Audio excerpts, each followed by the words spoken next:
Okay, in this video, we're going to talk about American immigration. Immigrants are people who leave one country and move to another country.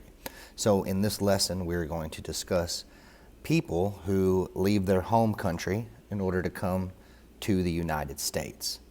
In the early 1800s, the population in America started to shift from rural areas to urban areas. Rural areas are areas where there are not a lot of people. We think of these places as the country.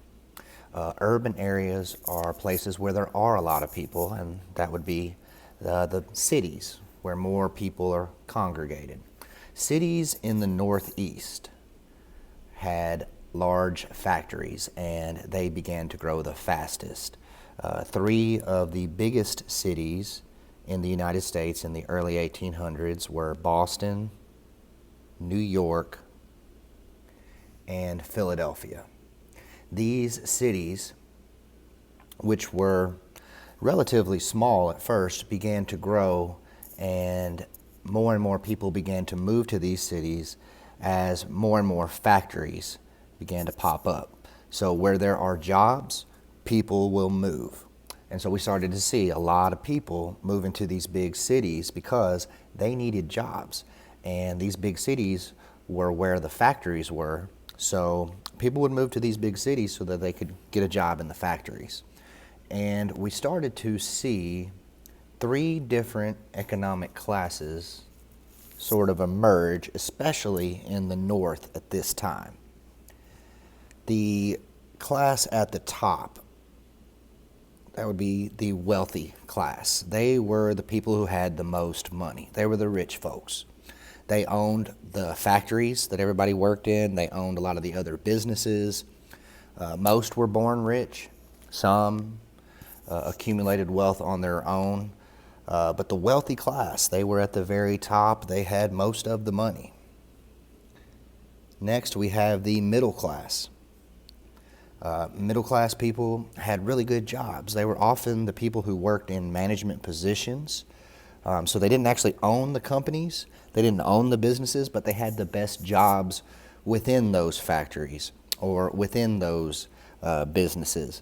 Most people in the middle class were actually born poor, but they worked very hard and they became very educated, and they were able to sort of climb the economic class ladder. And then at the bottom you have the poverty class. Those are the people, the poor people basically, the people down there at the bottom. They made the least amount of money. They had the least money. Oftentimes they worked in the worst jobs in the factories. They worked very long hours for very little pay. And so as we start to see these cities grow and these factories emerge, we start to see different classes. And so we've got the wealthy class at the top, middle class there, of course, in the middle, and then the poverty class, those are the poor workers down there at the bottom. And as these cities grow, they get really, really large. Some of them even get up to around 1 million people. And so when we look at Boston, New York, and Philadelphia, we're talking about the three biggest cities in America. And they have anywhere from 500,000 people, 500,000 people, to 1 million people.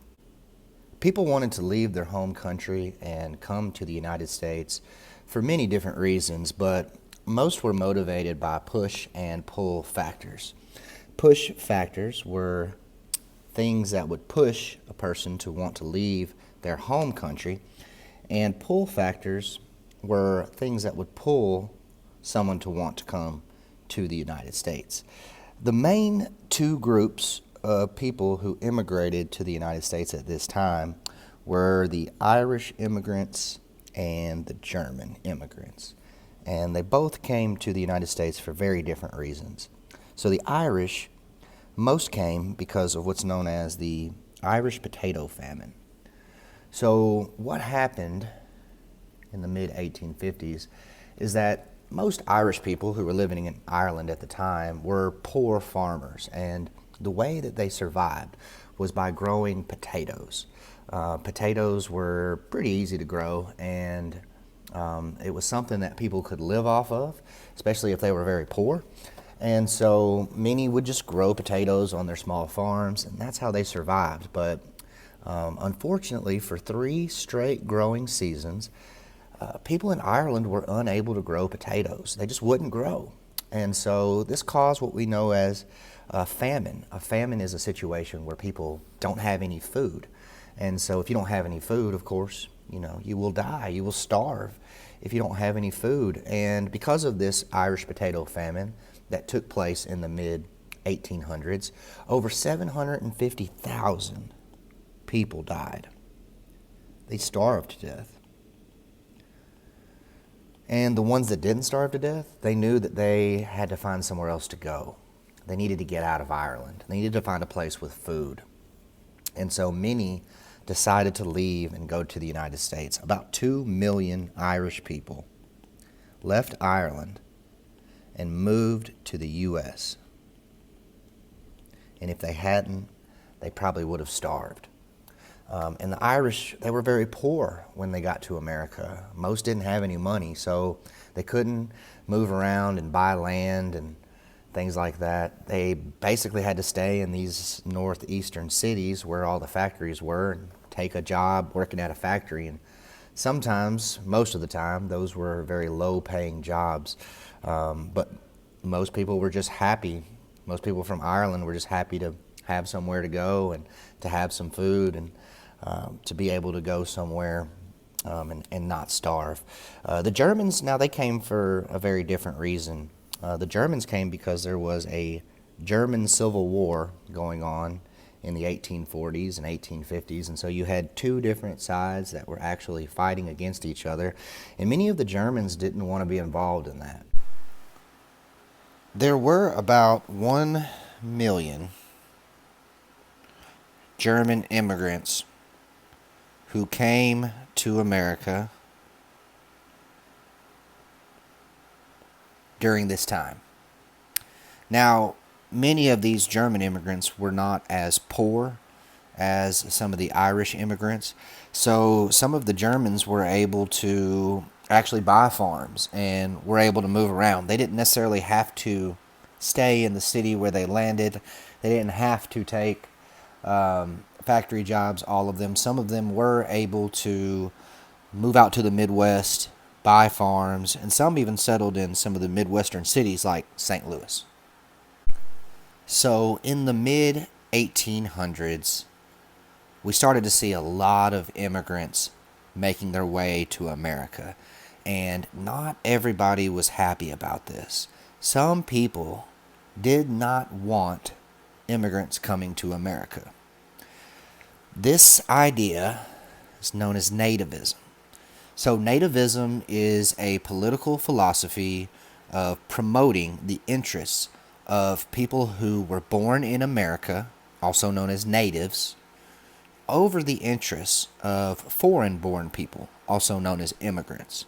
So people who were nativists thought that the people who were born in America, the natives, were really the most important people and that their rights should be above the immigrants.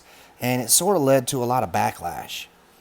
This philosophy of nativism led to the founding of a political party, and that political party was known as the American Party.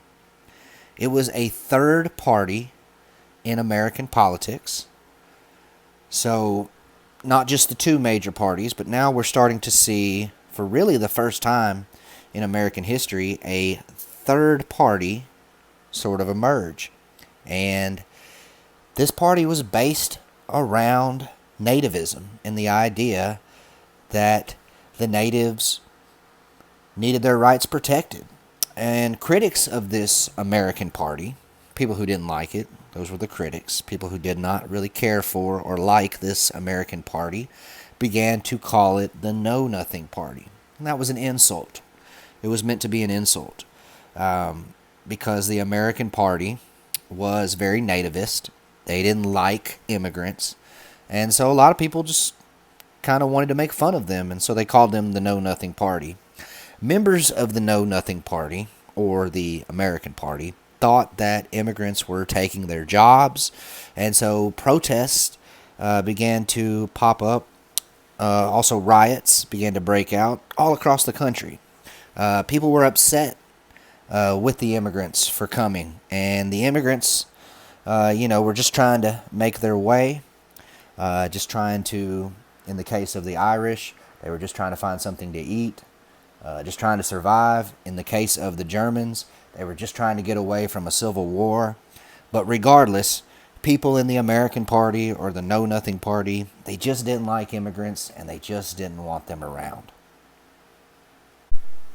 But regardless of how the nativists felt about immigrants, for the most part, they were very hard workers. They wanted to come to America. They were happy to be in America. They persevered. They assimilated into the American culture. And assimilate just means to fit in or to become like the majority. So these immigrants started to assimilate into the American culture. And after a few generations, the Irish and the Germans really started to think of themselves as Americans more than as Germans or Irish.